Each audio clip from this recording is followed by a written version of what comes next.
ఇది కాంట్రవర్సీ కోసం కాదండి, క్లారిటీ కోసం.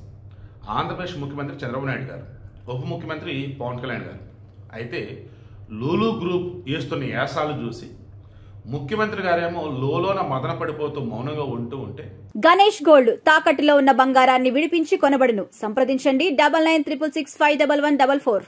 ఉప ముఖ్యమంత్రి మాత్రం లేదు మనం మాట్లాడాల్సిందని చెప్పేసి ఆయన ఫుల్ పవర్ చూపించారు. ఏ రకంగా ఒక ముఖ్యమంత్రి ఎలాగైతే చేయాలో అదే చేశారు. ఏం చేశారు? అసలు లూలు గ్రూప్ మనకు అవసరమా? మన స్టేట్లో పెట్టుబడులు పెట్టి లాభాలు రావడం వాళ్ళకి అవసరమా? లూలు గ్రూప్ లీజు ఎన్ని సంవత్సరాలు, ఆ తర్వాత ఎక్స్ట్రాక్షన్ ఉన్నప్పుడు ఎంత కడుతున్నారు? లూలు గ్రూప్ అది వచ్చేసి మన కృష్ణా జిల్లా మల్లవల్లి దగ్గర ఫుడ్ పార్క్ ఉంది. అందులో 7.48 ఎకరాలు వీళ్ళది మెస్సర్స్ ఫెయిర్ ఎక్స్పర్ట్స్ అని చెప్పేసి వీళ్ళది ఉందన్నమాట. ఫుడ్ ప్రాసెసింగ్ యూనిట్ లాంటిది కంపెనీ. దాని త్రూ కొన్ని ఫారిన్ కంట్రీస్కి ఎక్స్పోర్ట్ చేస్తాడు.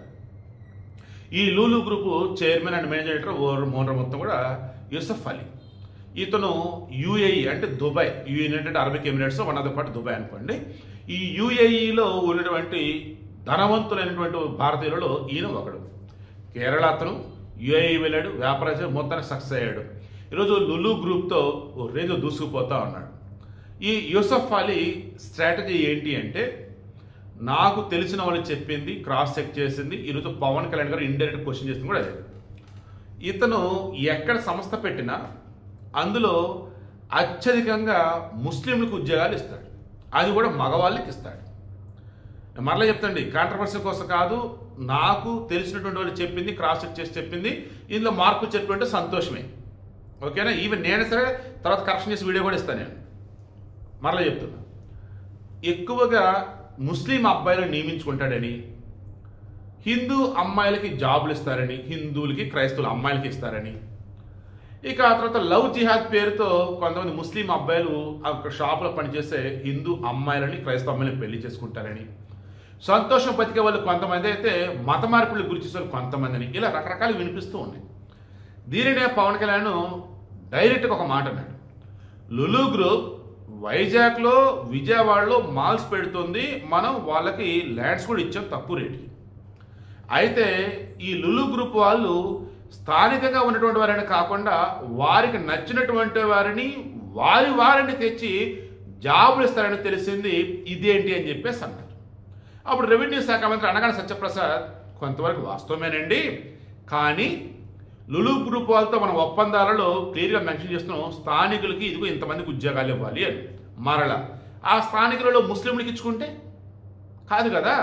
సో వాళ్ళు మెన్షన్ చేయాలి, ఎస్సీ ఎస్టీ బీసీ ఓసీ ఇలా అనను, కానీ రిజర్వేషన్ అన్నట్టు కాకుండా స్థానికులలో మెజారిటీ మైనారిటీ అన్నట్టు కాకుండా ఓవరాల్గా అన్నప్పుడు ఒక మతానికో ఓ వర్గానికి అన్నట్టు కాకుండా అందరూ ఉండాలని చెప్పేసి, అది పురుషులైనా మహిళలని చెప్పేసి కండిషన్ పెట్టాలి. ఈరోజు పవన్ కళ్యాణ్ ఓపెన్ ఒక మాట అన్నారు, ఏ మల్లవల్లి అనేది ఫుడ్ పార్క్లో ఉందో ఏం చేస్తారు? ఫుడ్ ప్రాసెసింగ్ అన్నారు. ఫుడ్ ప్రాసెసింగ్ అంటే ఏంటి? గోవధ చేస్తారా, గోవులను చంపి బీఫ్ ఎక్స్పోర్ట్ చేస్తారా అని అడిగేశాడు. దాని అధికారులు లేదండి ఫుడ్ ప్రాసెసింగ్, దాని ఫుడ్ ప్రాసెసింగ్ అంటే ఏంటి అనేసాడు. ఫుడ్ ప్రాసెసింగ్ అంటే ఏంటి? బొప్పాయి యాపిల్ క్లీన్ చేసి ఎక్స్పోర్ట్ చేస్తారా?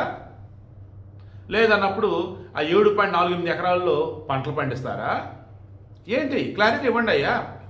గోవధ కనుక చేస్తున్నట్టు తెలిస్తే పర్మిషన్ ఇచ్చేది ఇచ్చిన క్యాన్సిల్ చేస్తా అన్నాడు.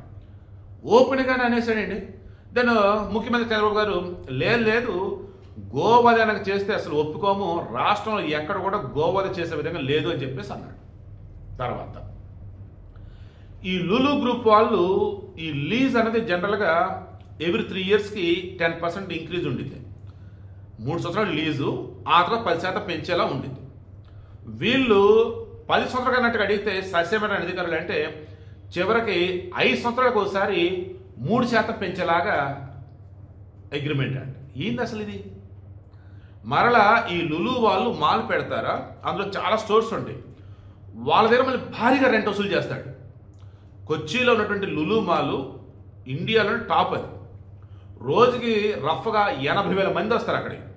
ఆ లులు మాల్లో అమ్యూజ్మెంట్ పార్కులు ఏంటి, ఎంటర్టైన్మెంట్ ఏంటి, సినిమా థియేటర్లు ఏంటి, ఫుడ్ కోర్ట్లు ఏంటి, బోల్డ్ అని ఉంటాయి.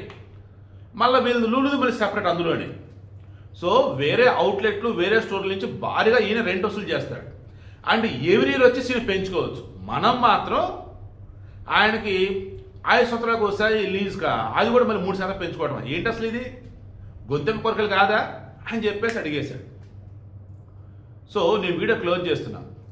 లులు మాల్లో కానీ లులు ఫుడ్ ప్రాసెసింగ్ ఏదైతే ఉందో మెస్సర్స్ ఫెయిర్ ఎక్స్పర్ట్స్ అని చెప్పేసి అందులో కానీ ఎక్కడ కూడా బీఫ్ అమ్మకాలు జరగొద్దు, బీఫ్ కబేలాగా జంతువులను వధించి ఎక్స్పోర్ట్ చేయడం ఇలా వద్దని చెప్పేసి చెప్పేశాడు. తర్వాత ఉద్యోగుల విషయంలో స్థానికులకు ప్రాధాన్యత ఇవ్వాలి. అండ్ రెంటల్ అగ్రిమెంటు లీజులు ఏవైతున్నాయో ఇక్కడ కూడా ఓకే ఆయన అడిగాడు, పెట్టుబడులు పెడుతున్నాడు, ఉద్యోగాలు ఇస్తా అంటున్నాడు కాబట్టి కొంతవరకు ఓకే, గొంతెమ్మ కొరికలు కాకూడదని చెప్పేసి చెప్పాడు. సో ఫైనల్లీ ఎవరు పడితే వాళ్ళు వచ్చి ఆంధ్రప్రదేశ్లో ఉన్నటువంటి ఇన్ఫ్రాస్ట్రక్చర్ని యూజ్ చేసుకొని వాళ్ళు లాభపడుతూ కూడా మరలా వాళ్ళు రాకపోతే ఏపీ ఏదో పాడైపోయింది, ఏపీలో వాళ్ళకైతే ఉద్యోగాలు రావని బిల్డప్ ఇస్తే ఊరుకునేది లేదు. వారి యొక్క అవసరాల కోసమో వారి యొక్క వ్యాపార లావాదేవీల కోసమో రూల్స్ వైలేట్ చేసినా గోమాతను వధించినా సహించేది లేదు, జాగ్రత్త, మళ్ళీ అన్ని కరెక్ట్గా చూడండి అని చెప్పేసి అన్నాడు. ఒక్కసారి అక్కడ ఉన్న అధికారులు మంత్రులు అంత షాక్ అన్నమాట. ఏంటి పవన్ కళ్యాణ్ అంటే ఎలా ఉన్నాడు ఏంటి అని. అలాగే ఉండాలి. అదే ధర్మం అంటే ముఖ్యమంత్రి చంద్రబాబు గారు బయటికి చెప్పలేనివే ఈరోజు పవన్ కళ్యాణ్ తన నోటి వెంట అన్నారని నాకైతే అనిపిస్తా ఉంది.